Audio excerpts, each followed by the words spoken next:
The word jihad is mentioned in the Quran about 41 times. The words mercy, peace, and compassion are mentioned about 355 times. Yes, come in. Come on in, Riaz. Sit down, please.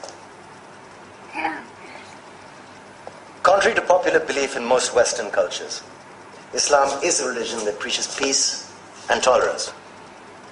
Yes, Patricia. If Islam truly is a religion that preaches peace, then how come the world's most troubled spots, the West Bank, Afghanistan, Pakistan, Iraq, they're all plagued with Islamic terrorism? Well, that depends on your definition of terrorism. Some might argue that the U.S. invasions of countries like Iraq and Afghanistan are also acts of terrorism. No, those were acts of war to get rid of despotic regimes. Or means of getting at a country's oil. Conspiracy theories. Well, May I? Yes, please. Go ahead, Riaz. Mr. Khan is right. I mean, if we're talking about terrorists, the world's biggest terrorists are the white superpowers. Come on now. No, really, stop and think about it. Explain 9/11. Okay. Do you know how many people died in the Twin Towers strike? Around 3,000. And do you have any idea how many people died in the bombing of Afghanistan? Take a wild guess. More than 15,000 people died. And that's just conservative figures. About 50,000 tons of explosives were dropped on innocent civilians.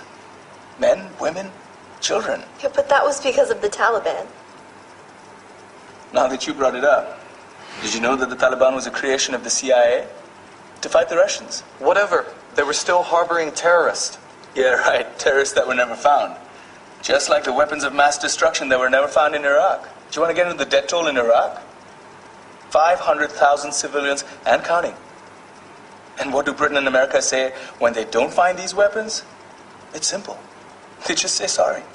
And still refuse to relinquish control of these countries. What are you trying to say? What I'm trying to say is that just because you're American, wear a fancy suit, and call yourself the president, doesn't make you any less of a terrorist.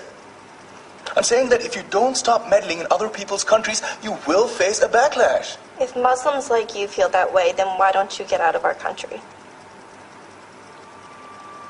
We will. As soon as you promise to leave ours.